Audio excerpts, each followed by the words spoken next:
स्वागत है आपका एचजे एडुकेशन हिंदी में। इस वीडियो में हम लोग प्रोजेक्ट मैनेजमेंट के बारे में पढ़ेंगे और साथ ही साथ प्रोजेक्ट मैनेजमेंट के इंपॉर्टेंस को जानेंगे। प्रोजेक्ट मैनेजमेंट एक स्ट्रक्चर्ड और ऑर्गेनाइज्ड अप्रोच होता है जिसमें प्रोजेक्ट से जुड़ा प्लानिंग, एग्जीक्यूशन, मॉनिटरिंग और कंट्रोलिंग परफॉर्म किया जाता है और यह देखा जाता है कि प्रोजेक्ट का स्कोप क्या है, प्रोजेक्ट समय से कंप्लीट हो, प्रोजेक्ट अपने तय किए गए बजट में कंप्लीट हो और साथ ही साथ प्रोजेक्ट का क्वालिटी मेंटेन रहे। प्रोजेक्ट मैनेजमेंट में जरूरी नॉलेज, स्किल्स, टूल्स और टेक्निक्स की सहायता ली जाती है ताकि पूरे प्रोजेक्ट को प्रॉपरली मैनेज किया जा सके और प्रोजेक्ट को जरूरी रिसोर्सेज एलोकेट किया जा सके। प्रोजेक्ट मैनेजमेंट के कुछ की कंपोनेंट्स होते हैं, तो चलिए उन की कंपोनेंट्स को पढ़ते हैं। पहला कंपोनेंट है प्रोजेक्ट। प्रोजेक्ट एक टेम्पररी प्रयास को कहते हैं जिसका स्टार्टिंग के बारे में पता होता है और जो किसी स्पेसिफिक गोल या पर्पस को अचीव करने के लिए परफॉर्म किया जाता है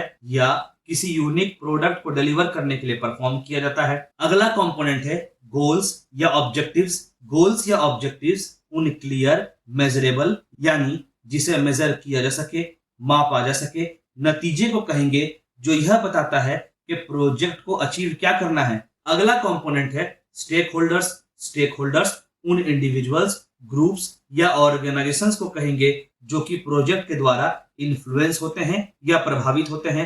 अगला कंपोनेंट है स्कोप। स्कोप उन बाउंड्रीज को कहते हैं जिससे यह पता चलता है कि प्रोजेक्ट क्या डिलीवर करेगा या प्रोजेक्ट क्या नहीं डिलीवर करेगा।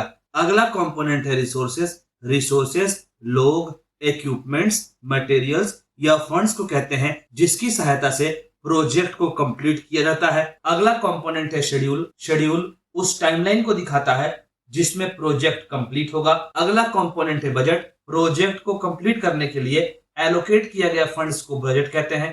अगला कंपोनेंट है क्वालिटी। क्वालिटी उन प्री डिफाइंड स्टैंडर्ड्स को दिखाता है जिसके हिसाब से प्रोजेक्ट को कंप्लीट करने का प्रयास किया जाता है और क्वालिटी का चर्चा करते समय यह भी इंश्योर किया जाता है कि प्रोजेक्ट पहले से एक्सपेक्टेड स्टैंडर्ड के हिसाब से कंप्लीट हो। अगला कंपोनेंट है रिस्क मैनेजमेंट। रिस्क मैनेजमेंट में उन पोटेंशियल रिस्क को आइडेंटिफाई किया जाता है, पोटेंशियल रिस्क को असेस किया जाता है और पोटेंशियल रिस्क को कम करने का प्रयास किया जाता है जो कि प्रोजेक्ट को प्रभावित कर सकता है।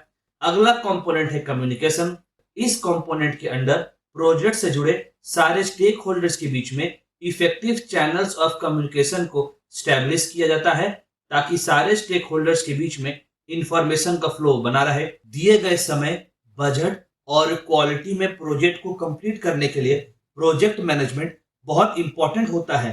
प्रोजेक्ट मैनेजमेंट की सहायता से ऑर्गेनाइजेशन अपने रिसोर्सेज का बहुत अच्छे से उपयोग कर पाती है और रिस्क को मिनिमाइज भी कर पाती है। इसके अलावा भी प्रोजेक्ट मैनेजमेंट के और बहुत सारे फायदे होते हैं। तो चलिए आगे बढ़ते हैं और प्रोजेक्ट मैनेजमेंट के इंपॉर्टेंस को पढ़ते हैं। पहला, प्रोजेक्ट मैनेजमेंट ऑर्गेनाइजेशन को गोल को अचीव करने में हेल्प करता है। अगला, प्रोजेक्ट मैनेजमेंट की सहायता से रिसोर्सेस जैसे कि टाइम, मनी और ह्यूमन रिसोर्स का प्रॉपर यूटिलाइजेशन संभव हो पाता है जिसकी वजह से रिसोर्सेस का वेस्टेज मिनिमम होता है। अगला, प्रोजेक्ट मैनेजमेंट की सहायता से उन पोटेंशियल रिस्क को आइडेंटिफाई करना आसान हो जाता है जो कि प्रोजेक्ट को नेगेटिवली प्रभावित कर सकते हैं या प्रोजेक्ट में डिसरप्शन ला सकते हैं।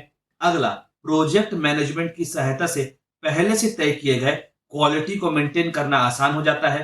Project management team members, stakeholders और मैनेजमेंट के बीच में प्रॉपर कम्युनिकेशन स्थापित करने में हेल्प करता है जिससे जरूरी इंफॉर्मेशन का एक्सचेंज तो आसान होता ही है, साथ ही साथ मिसअंडरस्टैंडिंग भी अराइज नहीं होता। अगला, प्रोजेक्ट मैनेजमेंट की सहायता से प्रोजेक्ट को टाइम पर कंप्लीट करना आसान हो जाता है और प्रोजेक्ट पे लगने वाले कॉस्ट को मैनेज करना भी आसान हो जाता है जिसकी वजह से प्रोजेक्ट में डिले नहीं होता और साथ ही साथ प्रोजेक्ट ज्यादा कॉस्टली भी नहीं होता। अगला, जैसा कि हम लोग जानते हैं कि भविष्य फ्यूचर डायनामिक होता है। कहने का मतलब हुआ कि भविष्य में बदलाव आम बात है, तो ऐसे सिचुएशन में प्रोजेक्ट मैनेजमेंट प्रोजेक्ट में जरूरी एडजस्टमेंट करने में और प्रोजेक्ट को सिचुएशन में ढलने में हेल्प करता है।